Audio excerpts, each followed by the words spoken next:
Good morning.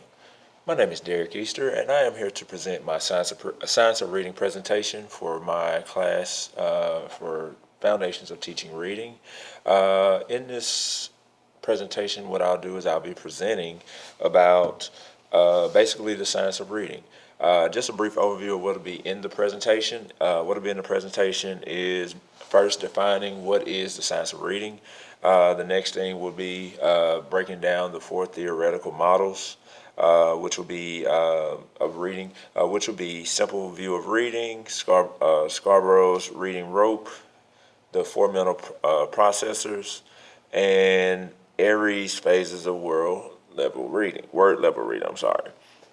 And then what I'll do is I'll individualize and I'll break down a little bit more from those theoretical processes, which will be what is phonological awareness, what and why, uh, what and why of phonics, the what and why of fluency, the what and why of vocabulary, and then I'll get into code emphasis versus meaning emphasis and break that down. And then the last thing will be orthographic mapping.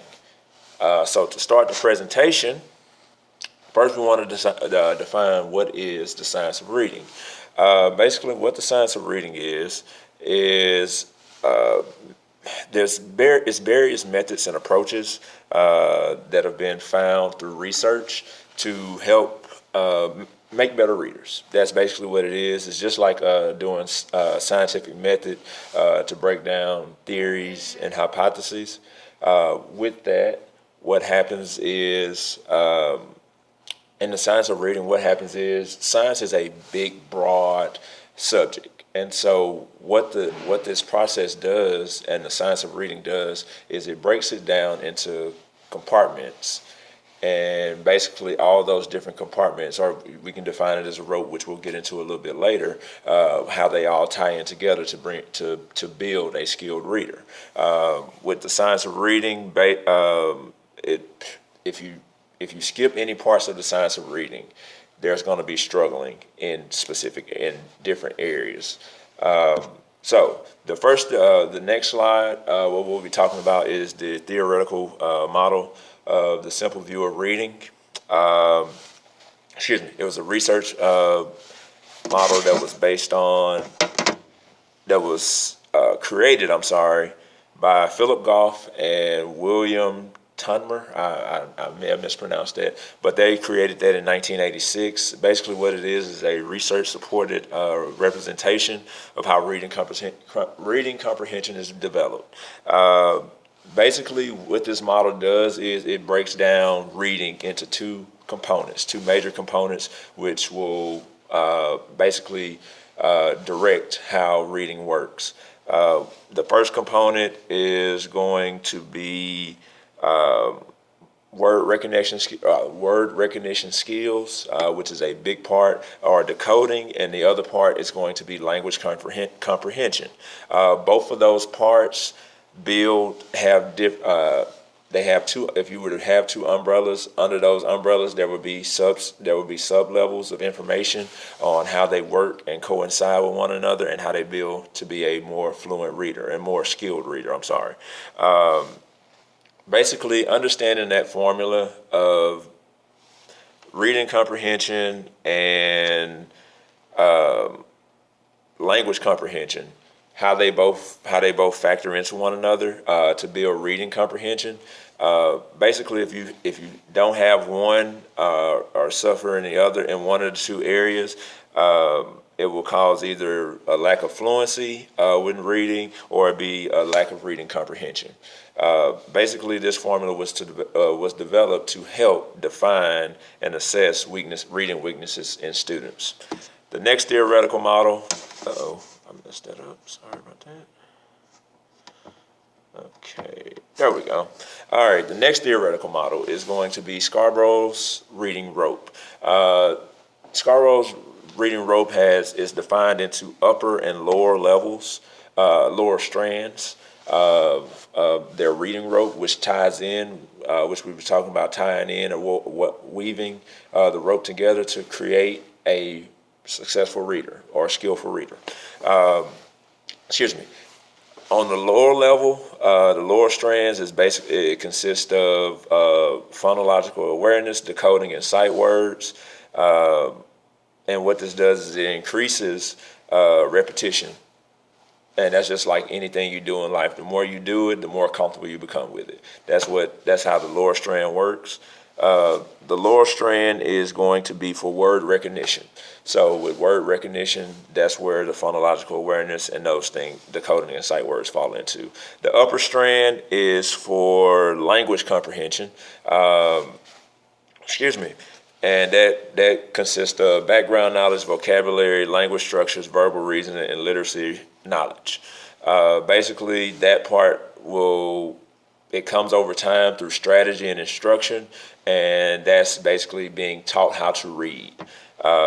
And like I said, once you weave in the language comprehension part and then the word recognition part, that's going to build you a complete reader. All right, next will be the four-part mental processor. Oh, I'm sorry. And the Scarborough method, I'm sorry, was created by Hollis Scarborough in 2001. I apologize about that part. The next method is going to be the mental processor, the four-part mental processor. Is broken down into four processors: context, meaning, phonological, and orthographic processors. And that model was created by Mark Seidenberg and James McClellan in 1989. Basically, what this concept does is it shows various ways of reading problems may develop and why reading skills should target a multitude of skills. The next model is going to be Airie's phases of word level reading.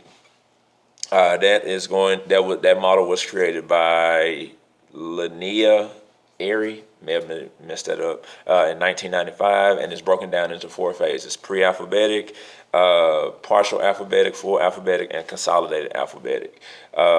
Basically, pre-alphabetic is you just know words based on visual cues, and partial is based on reading some letters in a word and attempting to pronounce the word. So basically, if you know two letters of the word, then you understand the rest of the word. Full alphabetic is readers that form alphabetic connections as well as notice sight words. And then consolidated is basically recurring letter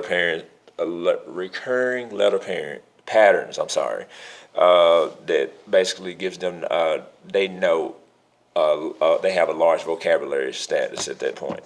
Phonological awareness is the ability to notice, think, or manipulate individual sounds in words. Basically, just for example, which I use in the PowerPoint, I use a different one. If we start out with the word mud, if we change the first letter of mud and with a B, that'll be bud. And if we change the second letter in mud into A, that would be mad. If we change the last letter, which is from mud to a G, that would be mug. So that is what phonological awareness is just knowing basically where to place different words and the different letter sounds.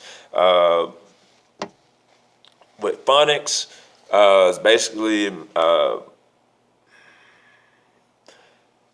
is having decoding skills and being able to break down words. What it is being able to distinguish between different sounds and spelling patterns.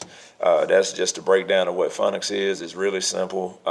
That's basically the foundation of reading. Fluency is basically readers' comprehension. Being able to fluently speak, being able to fluently read is basically being able to do it with a smoothness without any hindrance or mess ups. Recognizing sight words is a big part of this part of the reading, science of reading, because what that does is it gives the ability and the confidence for the readers to fluently read. The next part is going to be vocabulary. Vocabulary is familiar words within a person's language. That builds over time. The more words that you learn, the bigger your vocabulary expands, which in turns you into a better reader in most cases. Now, the more words you learn, the bigger the words, the more expansive the words become. All right, so the next thing will be the code emphasis versus meaning emphasis.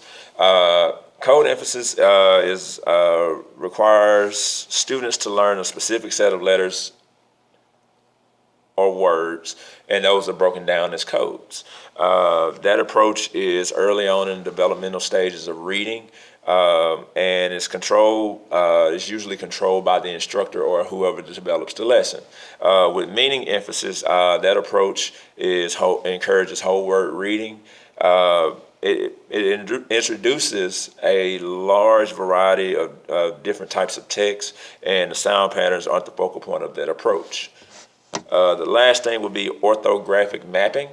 With orthographic mapping, it's the mental process used to store words for immediate and effortless retrieval.